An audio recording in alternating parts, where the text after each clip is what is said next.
Egunon y bienvenidos al tiempo de las entrevistas de actualidad. Hoy contamos con la portavoz de Euskal Herria Bildu, con Laura Mintegi, ongi etorri. Bai, egunon. ¿Están abocados a la oposición? No, no. Estamos abocados a tener la representatividad en las instituciones que nos ofrezca la población, la sociedad, ¿no? Entonces, como creemos que lo que estamos proponiendo engancha cada vez más pues, con gran parte de la población, entonces es muy probable que nos den su confianza y que podamos tener mayores cotas de posibilidad de poder hacer cosas, ¿no? Porque yo pienso que las instituciones no son un sitio, no son un objetivo para llegar y estar, son un instrumento para cambiar la política, la sociedad, para mejorar la vida de las personas, para hacer mayor justicia social. Y entonces sí nos interesa, claro que sí, poder tener oportunidad de acceder a las instituciones que nos permiten hacer este cambio social. Situándonos en la realidad parlamentaria, hoy por hoy ustedes están en la oposición y dicen desde el Partido Nacionalista Vasco que esa ha sido su predisposición desde un inicio, que no han estado dispuestos a llegar a acuerdos con los jeltzales. ¿Qué les diría? ¿Qué va? Ha sido todo lo contrario. Desde el principio pensábamos que teníamos que hacer un esfuerzo muy importante por conseguir pactos globales. Lo dijimos durante toda la campaña y lo hemos estado diciendo y lo seguimos diciendo ahora también. Pero realmente hemos visto, y no solo nuestra coalición, sino el resto de los partidos, que la postura del Partido Nacionalista Vasco era realmente soberbia, era una postura prepotente, que no habían terminado de calcular que no eran el partido que fueron en una época, que había cambiado la relación de fuerza social y sobre todo que había cambiado las maneras de hacer, ¿no? Porque ellos tienen una manera de hacer pues que no buscan acuerdos, buscan adhesiones. Dicen, bueno, esto es lo que yo creo que tiene que ser, es así, y si quieres vienes, y si no, haya cuidados, ¿no? Y entonces esas cosas ya no funcionan así, las cosas funcionan de otra manera, se habla, se llega a acuerdos y se llega a puntos intermedios, con lo cual cada cual tiene que dejar parte de lo suyo, ¿no?, por el camino. Las encuestas iniciales y las encuestas que se dieron durante los primeros meses dejaban claro que la ciudadanía quería un acuerdo entre nacionalistas. Sin embargo, ese acuerdo, como le decía, no parece que vaya a llegar. ¿Por qué es tan difícil? Bueno, ciertamente la ciudadanía quiere eso, ¿no? Y todavía sigue queriendo eso. La última encuesta del CIS y los últimos datos dicen lo mismo. O sea, se sigue pensando que de juntarse, tenían que juntarse el Partido Nacionalista Vasco y Euskal Herria Bildu. ¿Por qué no ocurre? Pues precisamente porque nosotros queremos llegar a acuerdos, pero siempre y cuando sea para mejorar las cosas. No podríamos tener la poca responsabilidad de hacer un acuerdo per se, sin más, solo por el hecho de que ya estamos haciendo una política conjuntamente. ¿Por qué? Porque si es para incidir más en esta situación de crisis, de injusticia, de que el que tiene más sigue teniendo más, que las diferencias sociales son cada vez mayores. Eso nos lo están dando todos los datos y nos da la experiencia propia. Vemos que la gente que tiene cada vez tiene más y la gente que no tiene cada vez tiene menos. Y si un acuerdo supone mantener eso, imposible. Ahora, si al final, y parece que poco a poco, el Partido Nacionalista Vasco en algunas cosas ya va viendo los planteamientos que hacemos en Euskal Herria Bildu de cambiar la fiscalidad, de hacer una fiscalidad más justa, más progresiva, que pague más el que más tiene, de hacer un sector público potente para poder dar los cuidados mínimos que necesita la sociedad, la población, de servicios sociales, de educación, de salud. Si va entrando por esta vía, llegaremos a acuerdos, claro que sí, y cada vez llegaremos a más, pero tiene que darse cuenta de que tiene que ser esas las políticas que hay que hacer, porque si son políticas donde la prioridad es el pago de la deuda, dar el dinero a los bancos y quitárselo a los pensionistas, ahí ya lo siento, queremos acuerdos, pero ahí no se puede acordar, es que eso es imposible, ¿no? En esos términos, de momento, los jeltzales están hablando más con los socialistas, que sí parecen que han sido el partido predilecto y elegido por los nacionalistas para llegar a acuerdos. Hablaban, por hacer de alguna manera una metáfora, hablaban de un autobús en el que parece van a cerrar un acuerdo y luego sí les invitan al resto de formaciones a subirse a ese autobús. ¿No es un tanto raro hablar de diálogo cuando ya el diálogo estaría cerrado? Pues tú lo has dicho, ¿no? Nos está ocurriendo eso en muchas cosas. Nos dan platos ya cocinados, hablan de diálogo, pero nos dicen, este es el menú, un menú cerrado, este texto no se puede mover una coma, estos son los acuerdos que ya hemos hecho entre dos, que ahora los podemos extender, pero no los podemos modificar. eso se contradice totalmente con el discurso anterior de diálogo. Eso no es un diálogo, eso es una adhesión. Es decir, lo que nos están pidiendo es que nos adhiramos a algo que ya está decidido de antemano. Y no se dan cuenta de que realmente la confluencia no es eso. La confluencia es un ámbito donde cada cual aporta lo que tiene, se enriquece gracias a la aportación de cada visión que se tiene sobre la administración, sobre la gestión pública, sobre las políticas económicas que hay que hacer. Y entonces, ¿cómo me subo a un autobús que no sé a dónde va? Y realmente me preocupa este pacto a priori que están haciendo, porque ya tenemos una experiencia previa, es decir, no hemos nacido ayer, esto no partimos de una tabula rasa, sabemos qué políticas han hecho antes el Partido Nacionalista y el Partido Socialista juntos y tampoco se diferenciaban tanto. Realmente han estado gobernando juntos durante muchísimo tiempo. Y cuando han estado gobernando solos, primero socialistas con el PNV en la oposición y al revés, hemos visto que luego hacían lo mismo. Es decir, todos han recortado en servicios sociales, todos se han doblegado a unas imposiciones que vienen de Bruselas vía Madrid. Entonces tampoco es de extrañar que ya ahora lleguen a acuerdos. Es que, ¿cómo no van a llegar si cuando les toca gobernar han hecho la misma política económica? En el fondo era una política de una socialdemocracia neoliberalizada, por decirlo de alguna manera, si existe ese verbo, ¿no? No es de extrañar. Y claro, yo me subo a un autobús que vaya a la justicia social. A ese me subo. Y además creo que hay que subirse. Y creo que tenemos que compartir viaje. Pero un autobús que nos lleve a otra sociedad, que piense primero en las necesidades de la gente que nos está escuchando. Y luego que se ponga a pensar en los bancos, que es la última prioridad y no la primera. Usted ha hablado mucho de la necesidad de un cambio de sistema. ¿Cómo se realizaría ese cambio de sistema y por dónde habría que empezar? Bueno, primero había que empezar precisamente por hablar en qué tipos de modelos tenemos sobre la mesa. Y entonces, en algunos puntos que nosotros estamos planteando ya y en los sitios que tenemos oportunidad lo estamos haciendo, hemos planteado, por ejemplo, una fiscalidad que sea más justa, ¿no? Y ese tema se está empezando a socializar y nos alegramos. Es decir, tampoco se tratará de decir, ya lo decíamos nosotros, no. Yo no tengo ningún problema en aplaudir a las personas que empiezan a hacer políticas que nos parecen adecuadas y convenientes. Que las hayamos dicho antes desde Euskal Herria Bildu, bueno, no importa quién lo haya dicho antes. Lo importante es que es una buena política para las personas. Y si ahora se suma en este carro Partido Socialista, que ya hace tiempo viene en esta línea, hay que admitirlo como es, y se suma a este carro el Partido Nacionalista, bien, pero cuidado, que se sumen a todo, que están subiéndose solo al pestillo del autobús. O sea, no están entrando realmente en materia. Están solo haciendo una parte parcial de los planteamientos que tienen que ser bastante más valientes, ¿no? Es decir, si estamos hablando de ir contra el fraude fiscal, vamos a poner las medidas más eficaces para eso.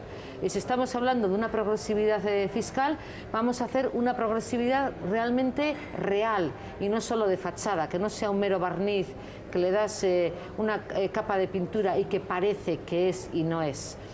Pero bueno, van poco a poco, se van acercando y eso lo aplaudo y me parece estupendo. Y ahí sí nos vamos a juntar, ahí sí, pero todavía tienen que avanzar más, están haciendo poca cosa todavía. Hablando, por ejemplo, del fraude fiscal, ¿no hay interés por erradicar el fraude? Pues de palabras sí y de hecho no.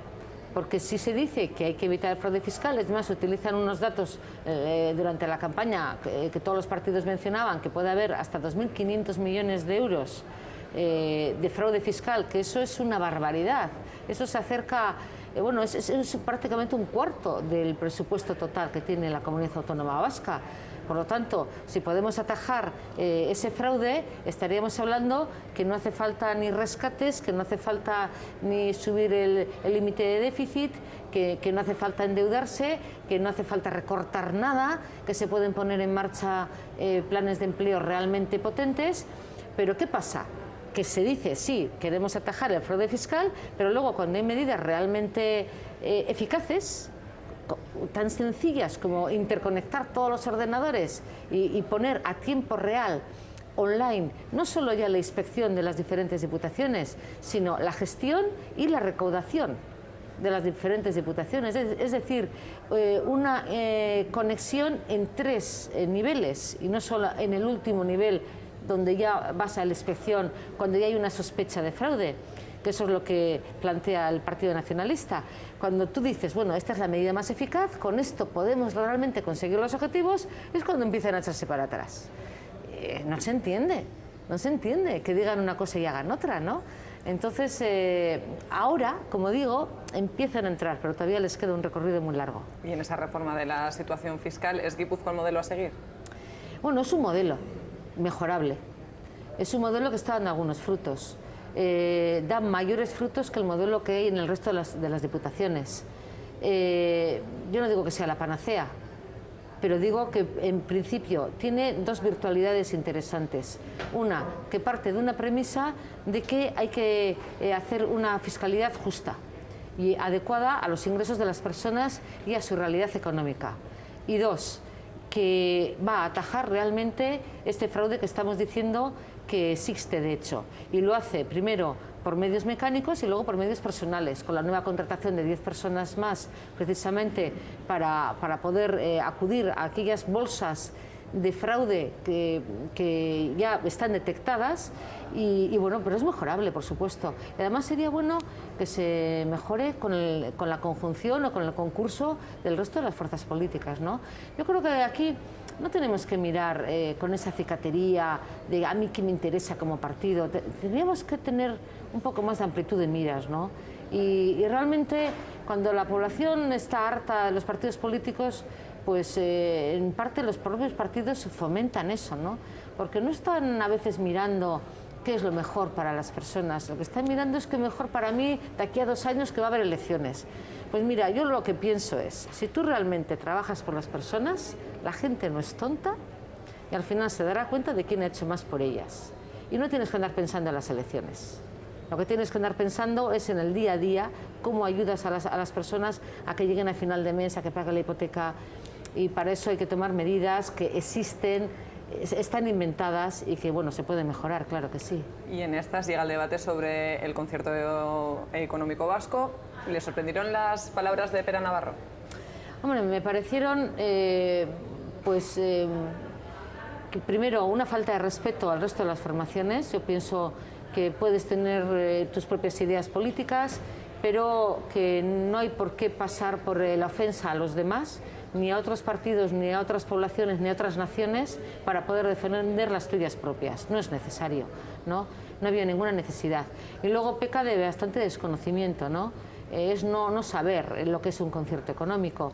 Un concierto económico es el resultado menguado y reducido de una situación de administración pública que tenían las provincias vascas y que fueron perdiéndolas desde unos fueros desde el siglo XVI, que luego hubo una serie de conflictos bélicos y se fue reduciendo, pues una manera de distribuirse propia, que no es ni mejor ni peor, es propia, sin más. Que hoy en día parece que es mejor el concierto económico que otros sistemas, pero podía haber sido peor, igual. No estamos defendiendo ningún tipo de ventaja económica, estamos defendiendo una manera propia de hacer las cosas. Y eso ha ido menguando después de 1876, con la pérdida de los fueros, quedó un residuo. De ese residuo, después de Franco lo abolió en Vizcaya y en Guipúzcoa, solo lo dejó en Navarra porque consideró que Vizcaya y Guipúzcoa habían sido traidoras para los golpistas. Luego eso se recuperó después de la reforma de la democracia y hoy en día queda la mitad de la mitad de la mitad. Bien, ¿qué es lo que decimos? Primero, entérate de por qué existe eso, que no es ni mejor ni peor, es distinto, punto. Y segundo, bueno, pues ya, mira, si lo cuestionas, vamos a hablar de todo. Vamos a hablar de todo y vamos a decir, esto no es lo que queríamos, esto no es nuestro ideal de organización propia.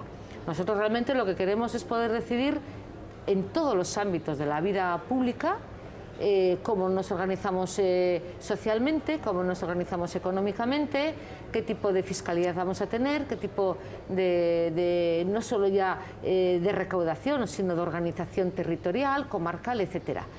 Y además queremos eso no solo desde Euskal Herria Bildu, también lo quiere el Partido Nacionalista Vasco. Y entonces somos prácticamente de cada 4 de esta comunidad, somos 3 que compartimos estas ideas. ¿Vamos a hacer este camino juntos? Si una gran mayoría de esta sociedad está pensando que ya que nos cuestionan nuestra propia organización, pues vamos a hablar de todo, vamos a preguntar a la gente si nos organizamos a nuestra manera en todo. En un momento en que nos están diciendo que tenemos que pagar, repagar, porque no es un copago, repagar las medicinas, que tenemos que cambiar el currículum en nuestras escuelas, que tenemos que marginar nuestra lengua a un segundo o tercer plano. Es decir, ya no es las declaraciones de un político catalán que un día se despierta con el pie torcido, es que ya es una agresión continua y sistemática de un gobierno que intenta hacer tabula rasa, que intenta homogeneizar el Estado, que intenta obviar el sistema propio de organización. Y entonces es cuando llega el momento de decir, bueno, en un país que 3 de cada 4 personas pensamos que tenemos una especificidad, que tenemos unas maneras propias de hacer, no ha llegado el momento de conjuntamente, olvidándonos de siglas y de cosas cotidianas, vamos a dejar de robarnos las pinzas y vamos a empezar a hablar en serio como buenos vecinos o como buenos nacionalistas de nuestra propia nación, ¿no? Pero ese es un envite que le hacemos al PNV. ¿Pero ven receptividad por parte del PNV para abordar este debate? Unos días sí y otros días no. El día que les atacan directamente o que sentimos todos un ataque directo al concierto, el discurso es incendiario. Al día siguiente se juega con posibilismo.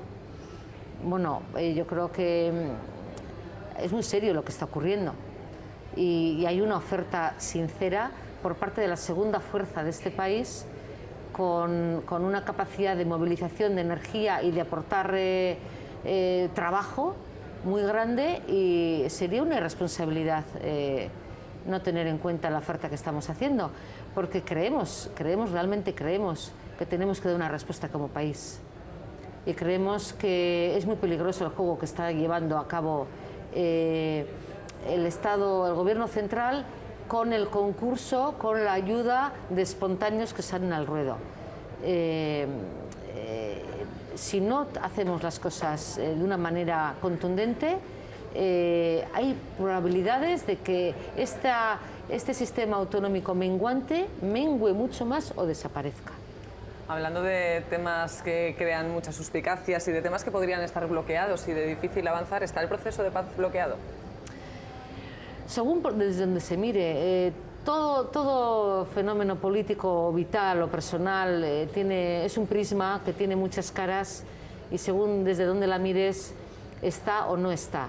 Yo veo una sociedad dinámica, veo una interlocución internacional con ganas de aportar, veo un montón de grupos y de partidos que están por moverse. Veo expertos que elaboran documentos por encargo del Gobierno vasco. Veo una sociedad dinámica que ha dicho sí a la paz, sí a la convivencia, sí a cerrar el capítulo de violencia tan largo que hemos vivido, y que esto hay que finiquitarlo ya. Esto hay que rematarlo, y para eso pues quedan 2 cosas. Primero, las consecuencias, y luego cómo nos organizamos de ahora en adelante. Esa es la parte positiva, que es la que a mí me gusta y con la que me quedo. Hay una parte negativa, que es la que está quieta, inmovilizada. Y eso ocurre pues como en algunas películas, que cuando todo se mueve y alguien no se mueve, al final lo que queda en evidencia es eso. Es la foto fija. Es el inmovilismo absoluto, es la falta de dinamismo, de dialéctica, que están teniendo principalmente los 2 gobiernos, ¿no? El gobierno español y el gobierno francés. Y cuanto menos se mueven, más se nota que no se mueven, porque todo el mundo, todo el resto está en movimiento, desde presos, refugiados, partidos, parlamento, expertos, sociedad, que es lo que me importa a todos. A pesar de ese bloqueo, ayer, por ejemplo, Arnaldo Otegi sí hacía un llamamiento a actuar, aunque sea de manera unilateral, en esa decisión de dar pasos hacia adelante. Fíjate dónde lo decía desde la cárcel. Qué contrasentido, ¿verdad? supuestamente el que menos quieto está, que está en un receptáculo de 2×3 o 2×2 o no sé qué espacio vital tendrá, es el que más se está moviendo, el que está diciendo que hay que moverse. Y aquellos que tienen supuestamente la mayor libertad de movimientos, la libertad más absoluta, son los que están cerrados en una baldosa, en 50 por 50 centímetros, y no se mueven de ahí. Es un contrasentido, ¿no? Precisamente Íñigo Urkullu decía que Mariano Rajoy le tenía en ascuas sobre todo sobre política penitenciaria. ¿Cree usted que no se van a realizar modificaciones en la política penitenciaria? Pues yo creo que llegarán, lo que no sé es cuándo. Y es una irresponsabilidad que no se hagan ya, ¿no? Sobre todo cuando no tendrían que hacer absolutamente nada más que cumplir lo que ya está escrito, nada más. Es todo lo que habría que hacer, ¿no? Entonces, y ya con eso sería un avance enorme. Y sin embargo están haciendo todo lo contrario. En este momento hay 200 personas que son potenciales nuevos refugiados políticos, por ejemplo, ¿no? Lo que pasa es que están tomando una decisión realmente valiente. Estos jóvenes, por ejemplo, que están deteniendo ahora por una actividad política que es absolutamente legal en Europa y en el propio Estado español, es legal y aún así van a ir a la cárcel, ¿no? Estos se podían plantear, bueno, ¿yo qué hago? Yo desde luego me lo plantearía, es una decisión tremenda, ¿no? ¿Qué hago? ¿Los próximos 6 años de mi vida los voy a dar en la cárcel o vivo libre fuera de aquí, o me voy fuera? En lugar de atender a las reivindicaciones o a las ofertas que están haciendo los diferentes colectivos que han sido represaliados durante muchos años, están creando nuevos represaliados, ¿no? O bien nuevos presos políticos o bien nuevos refugiados en otros países. Y en los próximos meses otras 200 personas van a estar en esta tesitura, ¿no? A mí realmente me parece preocupante. Es decir, ya no solo está quieto, es que está involucionando la propia política del gobierno español. ¿Se está desaprovechando una oportunidad única? Peor, es peor que eso. O sea, se está negando. Ya no solo se está desaprovechando, se está negando la oportunidad de la paz. Se está negando la voluntad de una parte enorme de la sociedad, incluso de sus propios votantes, ¿no? Porque yo no entiendo que la gente que ha sufrido la amenaza de ETA, que la gente que ha tenido protección, por ejemplo, que ahora se siente en una situación vital mejor, no entiendo que estén defendiendo esta situación tensa, ¿no? Realmente ¿a quién le interesa? ¿A quién se beneficia? Y la única respuesta que puedo darme a mí misma es que necesitan que continúe el conflicto porque se dan cuenta de que al día siguiente de finalizar el capítulo violento nos vamos a preguntar todos por qué ocurrió esto. Y nos vamos a contestar porque se negaron una serie de derechos democráticos fundamentales. Y entonces vamos a decir, bueno, pues vamos a hacer las cosas de manera que no ocurra nunca más, que nadie conozca la violencia. Vamos a hablar de por qué ocurrió. Y si se negaron estos derechos, vamos a aceptar una serie de derechos, que la gente pueda decidir con quién vive, cómo vive, y a eso es a lo que le tienen miedo. Porque saben que el día que se acabe de una vez por todas el conflicto, vamos a empezar a hablar de temas democráticos. Y yo pienso que tiene el Estado español un déficit democrático muy serio. Muy serio. Hablando del gobierno español, este fin de semana, como usted decía, los refugiados de ETA pedían, entre otras cosas, la supresión de las medidas de excepción o la vuelta de los repatriados y mostraban su disposición para dar los pasos necesarios. Sin embargo, la respuesta de Carlos Urquijo fue que el gobierno francés debería tomar cartas en el asunto e incluso apuntaba a detenciones. Bueno, yo lo voy a decir como lo siento, lo que me sale del corazón. Yo respeto profundamente a Carlos Urquijo como respeto a todas las personas y le respeto a él como persona, pero no puedo respetar en absoluto la institución que representa, porque eso sí que es un residuo de un sistema colonial, ¿no? Es decir, es un virreinato. No tiene sentido en la España de las autonomías que inventaron, donde el propio Lehendakari, cuando juró el cargo, decía que era el representante legal del Estado en la comunidad autónoma. Es decir, ya hay un representante legal, es una figura que a mí también, bueno, no voy a entrar en ello, pero esa es estructura legal que hay, ¿qué necesidad hay, además de eso, de un comisario político que vele por la integridad española en la comunidad autónoma? Es decir, o no se fían de la comunidad autónoma, o necesitan algo más, o necesitan una presencia extra del reinado de España. Es un virrey, ¿no? Por lo tanto, mi respeto a Carlos Urquijo, en absoluto respeto lo que pueda decir el delegado del Gobierno en la autonomía. Estamos agotando la entrevista, llevamos ya 25 minutos de conversación y no quiero dejar de preguntarle sobre los planes de paz que se están presentando. ¿La propuesta de Jonan Fernández va en la buena dirección? Bueno, es un intento interesante, ¿no? No es el ideal, no es como nosotros lo haríamos, evidentemente. También es cierto que si todo el mundo lo hiciera a su estilo, sería absolutamente imposible llegar a puntos de encuentro. Creo que hay que tener generosidad. El objetivo final es tan importante que hay que intentar ayudar en esa línea, pero por supuesto él sabe que no puede satisfacer absolutamente a todos los grupos, lo entiende y ha hecho una oferta de aportaciones y en esa línea estamos. Vamos a aportar, vamos a intentar enriquecer esa oferta. Yo haría una distinción muy clara entre el plan que presentó el lehendakari Iñigo Urkullu y el documento de vulneraciones que presentó el grupo de expertos. Realmente creo que el plan tiene más deficiencias de las que tiene ese informe, que es un informe técnico. Creo que en ese informe técnico, bueno, siempre es mejorable, todo lo humano es mejorable, pero realmente se va acercando a una foto de lo que ha ocurrido. Realmente ahí aparecen muchos datos que se han estado obviando, ignorando durante años.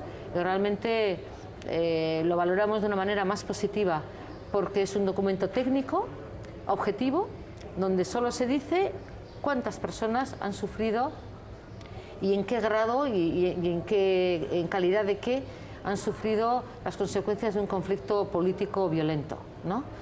Y por parte de quienes han sufrido. Entonces es un documento que se hace de una manera objetiva y documentada, que tiene algunas carencias, pero bueno, que se puede mejorar, no hay problema. Ahora, el otro plan, ahí ya sí que vemos deficiencias que estamos dispuestos a ayudar y a aportar, pero que habrá que mejorar. Ayer Jonan Fernández, de hecho, acudía a este mismo plato y nos hablaba de esos microacuerdos que está dispuesto a impulsar y que verdaderamente se mostraba muy optimista, que creía que se iban a fraguar esos microacuerdos y decía incluso que él veía opción de acuerdo entre Euskal Herria Bildu y el Partido Popular. Yo debo de creer que sí, que es posible.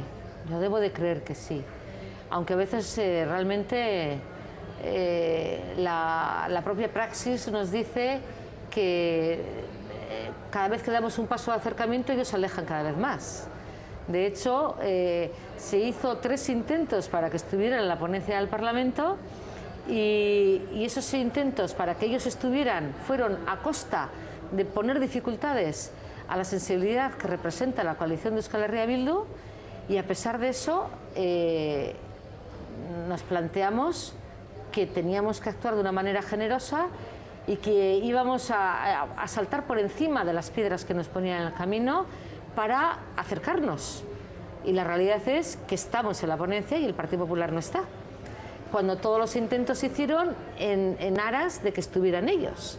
Es decir, los otros 2 partidos acordaron con el Partido Popular todo lo que el Partido Popular les propuso, todas las condiciones que ellos exigieron, y aún así no están. ¿Está la ponencia de paz abocada al fracaso? No quiero pensar eso, pero realmente está en un punto delicado porque está incompleta, ¿no? Pero no quiero pensar eso. Yo realmente tengo que pensar que la paz es posible en este país, y lo pienso y lo creo. Ahora, también digo que algunos estamos haciendo un esfuerzo mayor, ¿eh? Eso es un dato objetivo, y eso lo digo como lo siento. O sea, algunas formaciones estamos poniendo mucha más carne en el asador, pero mucha más, por conseguirlo. Y otras, sin embargo, están poniendo dificultades. No le voy a preguntar si hay disposición a hacer autocrítica, pero ¿el Partido Popular cree que ha sido crítico en algún momento? ¿Lo ha sido hasta ahora o cree que no lo va a ser en ningún momento? Pues tendría que hacer memoria, la verdad. Llevaríamos un rato. ¿Cuánto tiempo tenemos de programa? Unos segundos, nos quedan apenas unos segundos. Pues no me da tiempo para encontrar alguna ocasión en que el Partido Popular haya sido autocrítico. Igual si me das 4 horas, igual tampoco consigo recordar ningún momento en que lo haya sido. Sin embargo, fíjate, se me ocurren muchas ocasiones, y la última precisamente mencionabas al propio Arnaldo Otegi, en que la fuerza que forman parte de la coalición han hecho autocrítica. Y en esa entrevista que mencionas, que la leí con mucho interés, habla del proceso autocrítico que ha sufrido formaciones que están en la coalición. ¿Y sin autocrítica por todas las partes, por parte de todas las partes, valga la redundancia, se puede avanzar? No, la autocrítica es necesaria, evidentemente. Es necesaria porque aquí, por acción o por omisión, todo el mundo ha colaborado en el conflicto. Hay que ser sinceros, eso es así.